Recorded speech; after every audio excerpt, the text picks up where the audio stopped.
Greetings, my fellow Americans. I am the base mind. That's the Black American spiritual superstar. And I acquired this distinction by being a Black American descendant of slavery. I'm indicating and saying that experience of 250, 300 years of being enslaved in America was God's gift, not only to me and to my family, but God's gift to this country. Because He created a very special, unique mindset that exists in our community, that exists among Black American descendants of slavery in America.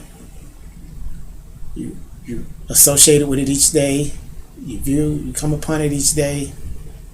Anytime whites and blacks are closely work together, there's a spiritual assimilation. Because America is also a gifted country as a nation that God has shown favor upon. And that's our topic for today. Let's talk about American spiritualism. This unique spiritual attitude, this unique spiritual commitment that exists in America, that helped create America. Let's talk about how America came to be. America is really the result of the message, the inspiration, the legacy, the teachings of Jesus Christ. Christianity. Christ lived during the Roman Empire. He died, was resurrected. The spirit of Christ became Christianity. His teachings, his message, his legacy. Christianity was in the Roman Empire, was a threat, considered a threat by the Roman government, was persecuted mercilessly. But Christianity conquered the Roman Empire. And after conquering the Roman Empire, it conquered this new civilization that was coming to life in Europe. The Caucasian European civilization became the Caucasian European Christian civilization. And that spearheaded, that just shot the Caucasian to the forefront of human existence on this planet. We went from the Roman Empire all up to more recently the colonialism that Europe had around the world, where the European, Caucasian European Christian world dominated the world politically, militarily. But there was some tremendous discontent and discord in the religious hierarchy of the Caucasian European society that led to the formulation of various denominations. Passionate religious fever found an outlet in the New World, the discovery of this New World. And it incited a tremendous exodus to the New World. So this Christian fever was transported and imported to America and became the basis of a new community. Profound development in America. And ultimately, a new nation is created. This new nation was involved in several different attitudes, approaches, interpretation of religion. A new nation had to be created that protected religious freedom, that was based on religious idealism, but that somewhat separated the ability of one group to dominate another, which is what had occurred in Europe. So there was a unique founding, religious and spirituality in the founding of America. Inalienable rights was the term.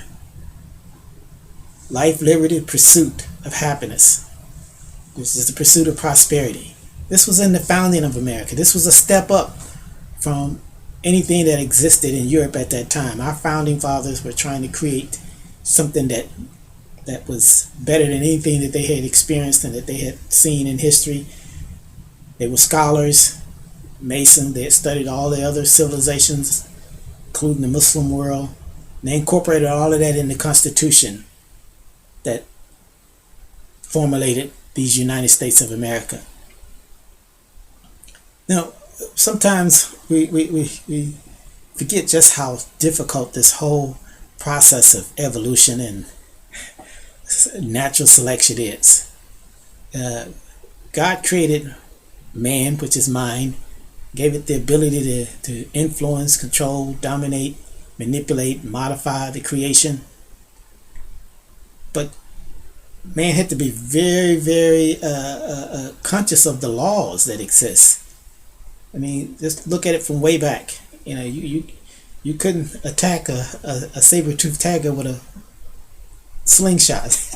you had to figure out how to hunt and protect yourself, protect your family, grow food, deal with all of the predators and adversaries. So American spirituality, we've gone through quite a bit to be the nation that we are today, to evolve. I mean, there were Indian wars, Indian extinction nearly, that was slavery, Civil War, world wars, atomic bombs, robber barons, civil rights movement. It's just a lot of adversity. But it didn't take away this feeling in America that we had a manifest destiny, that God had something special in store for America. So this American spirituality, it just kept absorbing peoples from around the world. The slaves even came with some spirituality, different religions. We know now that a lot of slaves already had religious orientation. That, you know, people from all around the world have come to America. But the real true melting pot was the American spirituality. This land of hope, this land of opportunity, this unique constitutional republic that the founding fathers had forged, and lo and behold, it worked.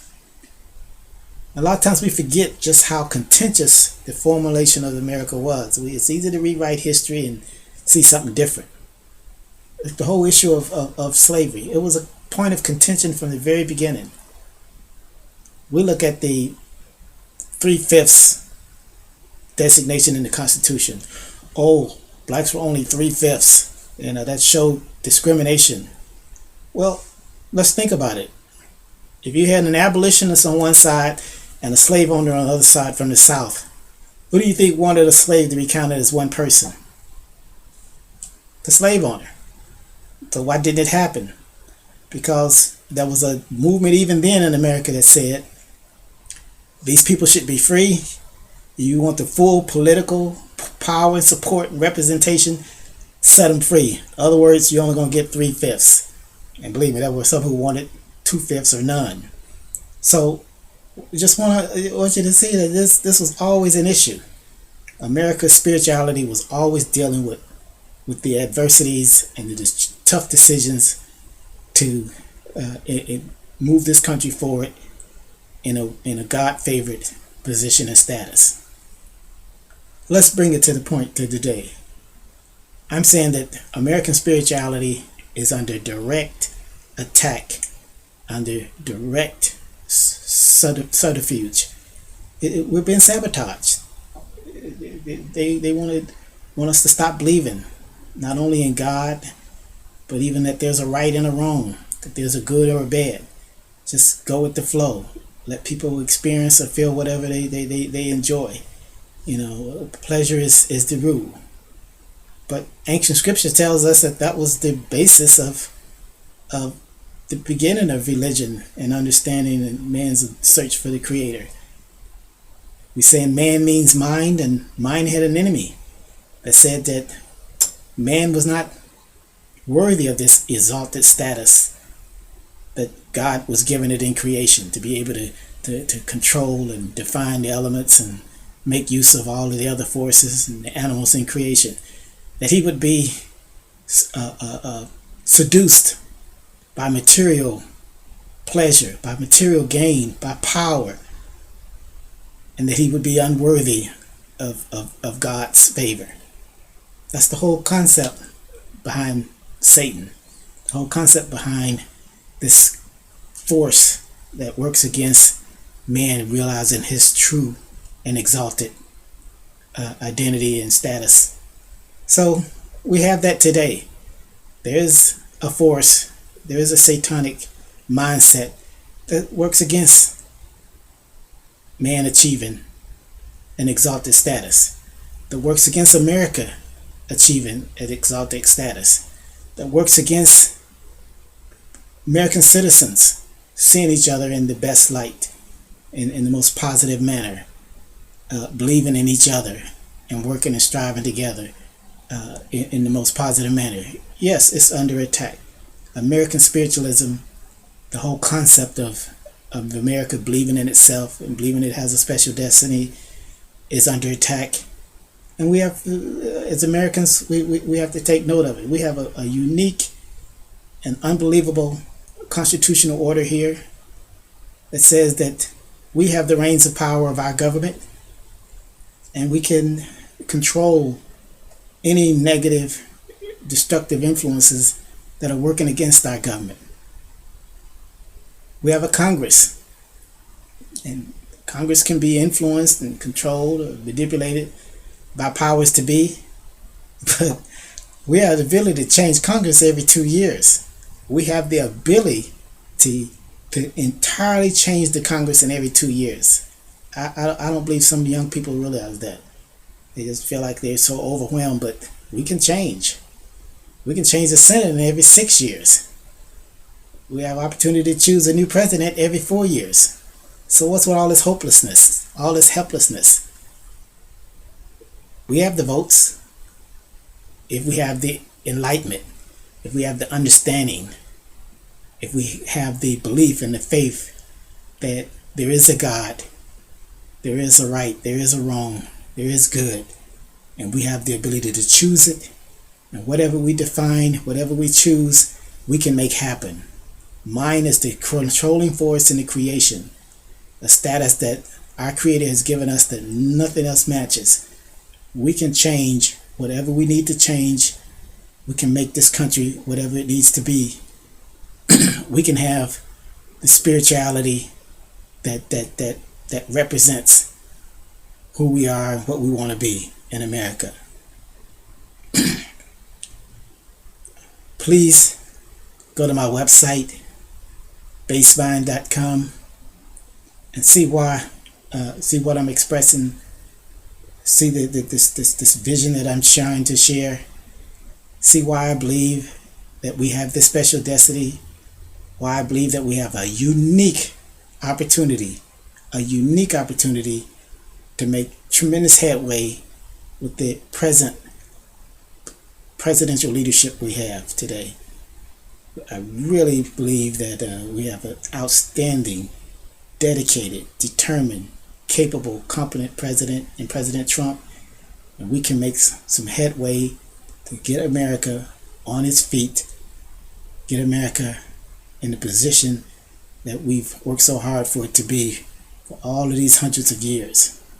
So go to my website, basemind.com, read my articles, and decide for yourself. If you believe that there is a strong spiritual leadership element in the black community that can benefit America, if you believe that America it still has the ability to be the reckoning force for freedom and justice, equality, prosperity on this planet, and if you believe that those of us who worship and pray and love God and want to be in God's favor are given insight to change and mold and shape and move this world in a divine direction, then help me, help us.